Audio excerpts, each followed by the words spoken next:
कहानी की शुरुआत होती है इचिकावा हाई स्कूल से। एक टीचर क्लास के बच्चों को टेस्ट के बाद रिजल्ट बांट रही थी। इन्हीं बच्चों में आसुका नाम की एक लड़की थी जो पढ़ाई में बेहद कमजोर थी। हालांकि ये टेस्ट अब तक का सबसे आसान टेस्ट था, मगर आसुका को इसमें भी 0 मिला। खैर, उसके बॉयफ्रेंड योशिडा ने उसका मन बहलाने के लिए कहा कि 0 तो उसका लकी नंबर है। मगर तब उनके टीचर ने उन्हें खूब डांटा और कहा कि अगर आसुका ने अभी पढ़ना शुरू नहीं किया तो वो जिंदगी में कुछ नहीं कर पाएगी। इसके बाद अगले पीरियड में उनका हिस्ट्री टेस्ट था, जिससे आसुका पहले ही डरी हुई थी। पहले सवाल में उन्हें उस मशहूर मंदिर का नाम बताना था जिसमें सिक्का डालने पर सभी मिन्नतें पूरी हो जाती हैं। आसुका को जवाब तो मालूम नहीं था, मगर उसने इसे खाली छोड़ने के बजाय तुक्का मार के कुछ भी लिख दिया। जैसे ही उसने जवाब लिखा तो बाहर खिड़की से जबरदस्त रोशनी दिखाई दी। फिर शहर के एक हिस्से में अचानक अपने आप एक जंगल जैसा हिस्सा पैदा हो गया। खैर, अगले दिन जब आसुका और योशिडा स्कूल जा रहे थे तो उन्हें ये जंगल वाला रास्ता दिखाई दिया। उन्होंने सोचा कि कल तक तो यहाँ कोई भी ऐसा रास्ता नहीं था, इसलिए उन्होंने खुद अंदर जाकर देखने का फैसला किया।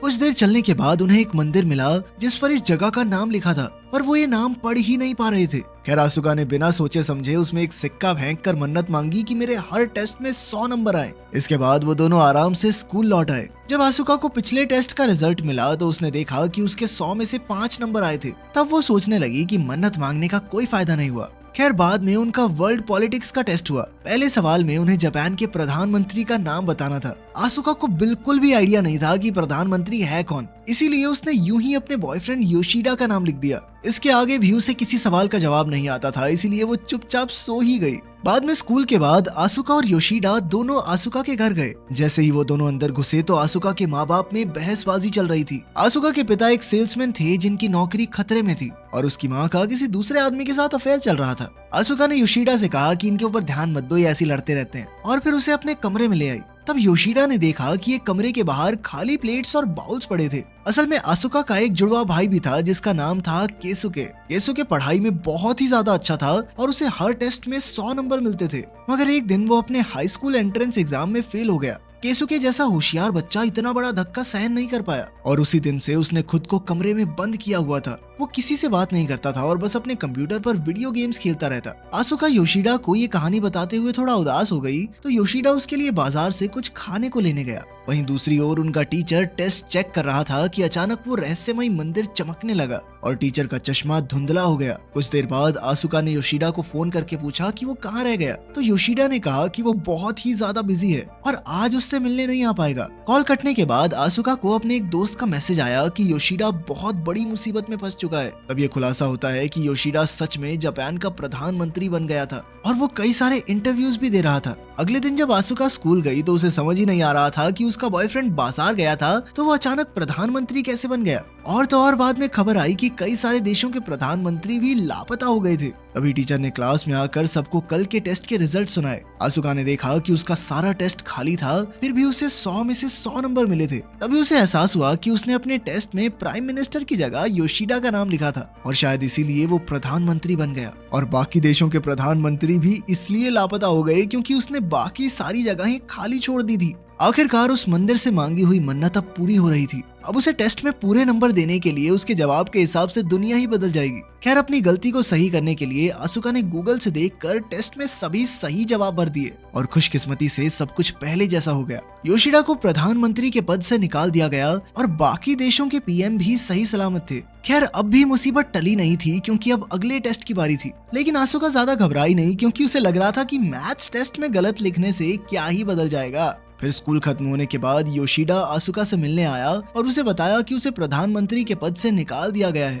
तब आसुका ने उसे शांत किया और अपनी नई जिंदगी के बारे में बताया। मगर योशिडा को यकीन ही नहीं हुआ कि जो कुछ भी हो रहा है वो सब आसुका की वजह से हुआ। इसलिए उसने आसुका को कागज पर कुछ लिखकर ये साबित करने को कहा। लेकिन इससे पहले ही अचानक शहर के बीचों बीच बना टावर अपने आप ही जोरों से हिलने लगा। असल में ये सब भी आसुका के मैथ्स टेस्ट में गलत जवाब देने की वजह से हो रहा था। अब आसुका और योशिडा दौड़कर टीचर के कमरे में गए और उसके टेस्ट के सारे जवाब सही किए, जिससे टावर एक बार फिर से पहले जैसा हो गया। मगर देश भर के साइंटिस्ट हैरान थे कि आखिर ये सब कैसे हो रहा है। खैर, स्कूल से घर लौटते हुए आसुका और योशिडा फिर से उसी रहस्यमयी मंदिर वाले रास्ते पर पहुंचे, लेकिन वहां से अब सब कुछ गायब हो चुका था। उन्हें मंदिर का नाम भी याद नहीं था, इसीलिए उसे ढूंढना भी मुश्किल था। अब दुनिया में कोई और गड़बड़ ना हो जाए, इसीलिए आसुका को अब जी तोड़ मेहनत करके हर टेस्ट के अंदर सही जवाब देना होगा। आसुका ने खूब मेहनत करने की ठानी और उसने सोचा कि रात भर पढ़ूंगी बैठ के, मगर कुछ ही मिनटों में उसे नींद आ गई और वो घोड़े बेचकर सो गई। इसके बाद हम देखते हैं कि आसुका और योशिडा टीचर के कमरे के बाहर अपना टेस्ट पेपर चेक होने का इंतजार कर रहे थे। पहले की तरह इस बार भी आसुका को 100 में से 100 नंबर मिले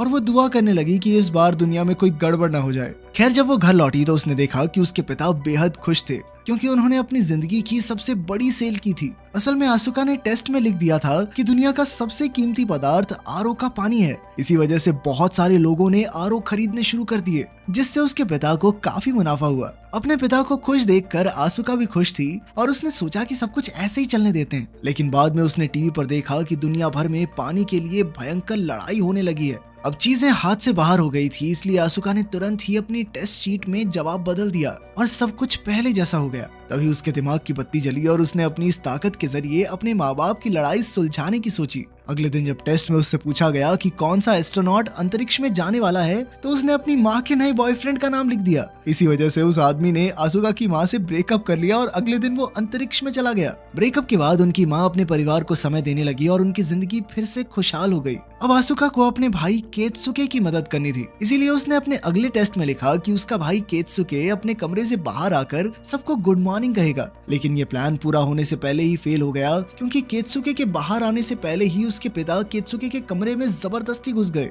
और उसे बाहर आने को कहने लगे। इससे उनके बीच में काफी बहसबाजी शुरू हो गई और बातों ही बातों में पता चला कि आसुका के पिता को फिर से नौकरी से निकाला जाने वाला है और उसकी माँ फिर से किसी और से बातें करने लगी है। तब आसुका को एहसास हुआ कि उसकी शक्तियों के इस्तेमाल से घर की हालत कुछ ही समय तक ठीक हो सकती है, लेकिन वो हमेशा के लिए तो नहीं टिकेगी। तब उसने खुद अपने भाई से बात करके उसकी मदद करने की सोची, मगर वो कोई जवाब नहीं दे रहा था। इसलिए आसुका उसके कमरे के बाहर बैठकर जोर जोर से टेस्ट की तैयारी करने लगी। केसुके बेहद होशियार था और जब भी आसुका कोई गलती करती तो अंदर से तो उसके आता था कि इसको ठीक कर दूं, पर फिर भी उसने कई दिनों तक कुछ नहीं कहा। और फिर एक दिन जब आसुका ने बड़ी ही आसान सी मैथ्स प्रॉब्लम भी छोड़ दी, तो आखिरकार केसुके बोल उठा और उसने आसुका को वो मैथ्स प्रॉब्लम सॉल्व करनी सिखाई। अब केसुके चाहे बंद दरवाजे से ही लेकिन बात तो करता था और उसकी मदद से आसुका भी दिल लगाकर पढ़ने लगी। फिर कुछ ही दिनों में उनके पिता ने खुद सेल्समैन की किताबें पढ़ना शुरू किया और अपने काम को और बेहतर करने की कोशिश की। इधर उसकी माँ ने भी अपने सभी बॉयफ्रेंड्स के नंबर डिलीट कर दिए और अपने परिवार पर ध्यान देने का फैसला किया।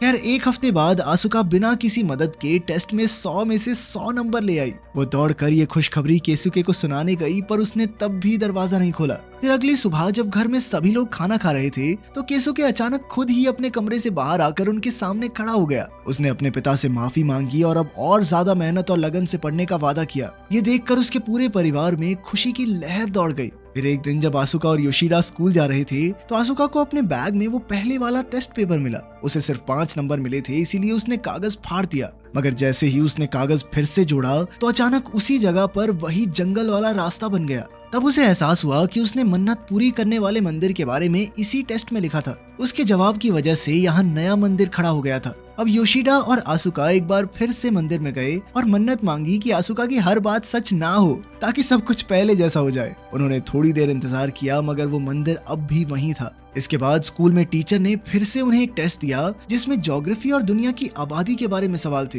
तभी अचानक आसुका को याद आया कि उस मंदिर में सिक्का डालने पर ही इच्छा पूरी होती है, यानी सब कुछ पहले जैसा करने के लिए उसे सिक्का वापस निकालना होगा। उसने फटाफट टेस्ट पूरा किया और मंदिर में से सिक्का निकालने पहुंची, मगर वो सिक्का एक बक्से में बंद था। आसुका ने एक लकड़ी से सिक्का बाहर निकालने की कोशिश की और वो कामयाब भी होने ही वाली थी। वहीं दूसरी ओर केसुके और उसके माँ बाप उसके भविष्य के बारे में बातचीत कर रहे थे। वो जिंदगी की एक नई शुरुआत करने के लिए काफी उत्सुक था। उसकी माँ ने भी सबको परेशान करने के लिए माफी मांगी और आखिरकार सब कुछ ठीक हो गया। उधर आसुका का टीचर उसका टेस्ट पेपर चेक कर रहा था और उसे हमेशा की तरह 100 नंबर मिले। लेकिन फिर उसी वक्त आसुका ने अचानक सिक्का फिर से गिरा दिया और सिक्के में से अद्भुत रोशनी निकली। कुछ ही पलों में हम देखते हैं कि मंदिर के बाहर कोई नहीं था, बल्कि पूरा शहर, देश, यहाँ तक कि पूरी दुनिया खाली हो चुकी थी, मानो सभी इंसान एक ही झटके में गायब हो गए हों। अंत में हम देखते हैं कि आसुका के टेस्ट में आखिरी सवाल था कि दुनिया की आबादी कितनी है। आसुका ने वो जगह खाली छोड़ दी, जिस वजह से पूरी दुनिया के इंसान गायब